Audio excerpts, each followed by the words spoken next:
Bonjour à tous, je suis Antoine et je vous souhaite la bienvenue sur Waspoken French. Aujourd'hui, nous allons parler d'un sujet essentiel pour tous ceux qui apprennent le français. Bonjour Antoine, et bonjour à tous nos auditeurs.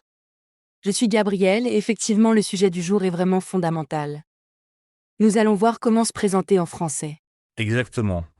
Se présenter est souvent la première chose qu'on apprend dans une nouvelle langue, mais c'est aussi quelque chose qu'on utilise constamment, même à un niveau avancé. C'est tellement vrai. Chaque fois qu'on rencontre de nouvelles personnes, qu'on commence un nouveau travail ou qu'on arrive dans un nouvel endroit, il faut se présenter. Alors comment commence-t-on généralement une présentation en français? La base, c'est de dire bonjour ou salut si c'est plus informel, puis de donner son prénom avec je m'appelle ou je suis. Par exemple, bonjour, je m'appelle Antoine ou salut, je suis Antoine, point. C'est simple et efficace.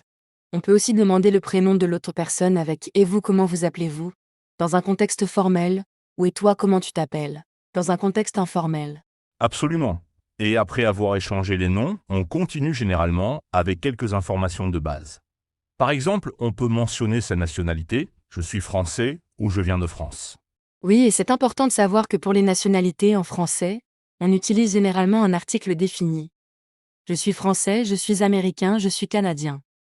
Pour les femmes, on ajoute souvent un E, je suis française, je suis américaine, je suis canadienne. Excellent, point. Et après, la nationalité, on partage souvent sa profession. On peut dire je suis professeur, je travaille comme ingénieur, ou je suis étudiant en médecine, point. Et n'oublions pas l'âge.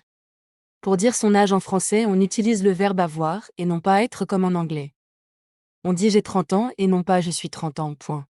C'est une différence importante à noter. Et quoi d'autre? Ah oui, on peut aussi mentionner où l'on habite, j'habite à Paris ou je vis à Montréal depuis 5 ans, point. Exactement. Et si on veut être encore plus précis, on peut ajouter dans le 15e arrondissement si on est à Paris ou dans le quartier de Villeray si on est à Montréal. C'est toujours intéressant de donner ce genre de détails. Tout à fait.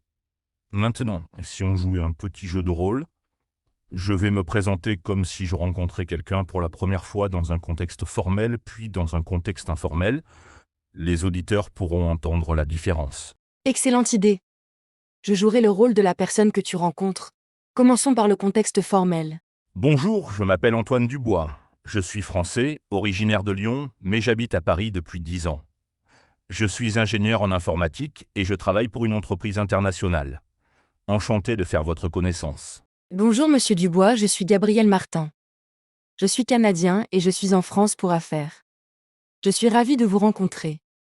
Dans quel quartier de Paris habitez-vous? J'habite dans le 11e arrondissement, près de la place de la République. C'est un quartier très vivant avec beaucoup de cafés et de restaurants. Et vous, où logez-vous pendant votre séjour à Paris? Je suis dans un hôtel près des Champs-Élysées. C'est très central et pratique pour mes rendez-vous professionnels. Maintenant, essayons une version plus informelle, comme si nous étions à une soirée entre amis. Salut, moi c'est Antoine, j'ai 32 ans.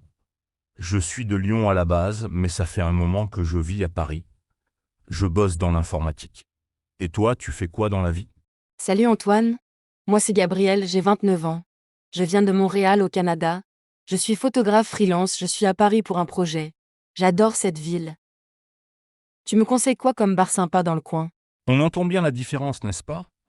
Dans le contexte informel, on utilise tu au lieu de vous, on peut donner son prénom sans le nom de famille. Le vocabulaire est plus décontracté avec des mots comme bosser au lieu de travailler, et on pose des questions plus directes. Exactement. Et dans les deux cas, on remarque qu'après les présentations de base, la conversation continue avec des questions pour mieux connaître l'autre personne. C'est ainsi que se crée le dialogue. C'est un excellent point. Se présenter n'est que le début de la conversation. Ensuite, il est important de montrer de l'intérêt pour l'autre personne en posant des questions.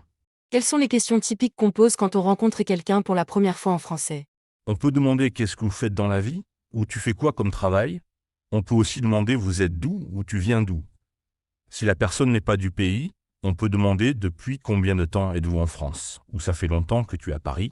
Ce sont d'excellentes questions pour démarrer une conversation. On peut aussi demander des choses comme qu'est-ce qui vous amène ici, ou comment trouvez-vous la ville, si la personne est en visite. Tout à fait. Et n'oublions pas les sujets un peu plus personnels comme les loisirs. Qu'est-ce que vous aimez faire pendant votre temps libre? Ou tu as d'hobby? Point. Absolument. Maintenant parlons un peu des différences culturelles. En France et dans beaucoup de pays francophones, il y a certaines conventions à respecter quand on se présente. Oui, par exemple, en France, quand on rencontre quelqu'un dans un contexte professionnel ou formel, on se serre généralement la main. Entre amis ou en famille, on fait souvent la bise, c'est-à-dire qu'on s'embrasse sur les joues. C'est vrai, mais le nombre de bises varie selon les régions. À Paris, c'est souvent 2, mais dans d'autres régions, ça peut être 3 ou 4. Et au Québec, c'est généralement une seule bise de chaque côté. C'est un point important. Et il y a aussi des sujets qu'il vaut mieux éviter quand on vient de rencontrer quelqu'un. Par exemple, en France, il est généralement considéré comme impoli de demander directement le salaire de quelqu'un ou de parler de politique ou de religion lors d'une première rencontre. C'est tout à fait vrai. Il vaut mieux commencer par des sujets neutres comme les voyages, la nourriture, le cinéma ou les livres. Ce sont des sujets sur lesquels la plupart des gens ont quelque chose à dire sans risquer de créer des tensions. Exactement. Maintenant, si on résumait les étapes d'une bonne présentation en français. Bonne idée. Premièrement, on commence par une salutation, bonjour ou salut. Deuxièmement, on donne son nom, je m'appelle ou je suis. Troisièmement, on peut ajouter quelques informations de base comme sa nationalité, sa profession ou son lieu de résidence. Ensuite, on peut dire quelque chose comme enchanté ou ravi de faire votre connaissance pour montrer qu'on est content de rencontrer cette personne. Et finalement, on peut poser une question pour encourager l'autre personne à se présenter à son tour. Parfait. Et pour nos auditeurs qui sont un peu timides, n'oubliez pas que les Français apprécient généralement l'effort que font les étrangers pour parler leur langue. Même si vous faites des erreurs, n'hésitez pas à essayer. Absolument. Il vaut mieux essayer et faire quelques erreurs que de ne rien dire du tout. La plupart des gens seront patients et heureux de vous aider à améliorer votre français. Et n'oubliez pas non plus l'importance du langage corporel.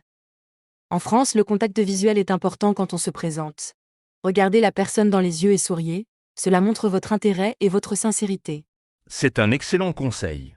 Et une dernière chose, en France, on utilise souvent monsieur, madame ou mademoiselle avant le nom de famille dans les contextes formels. Par exemple, bonjour madame Dupont ou au revoir monsieur Martin. Point. C'est vrai bien que mademoiselle soit de moins en moins utilisée dans les contextes officiels, au profit de madame pour toutes les femmes, indépendamment de leur âge ou de leur statut marital. Un point très juste. Maintenant, si nos auditeurs veulent pratiquer, je leur suggère de préparer une petite présentation personnelle en français.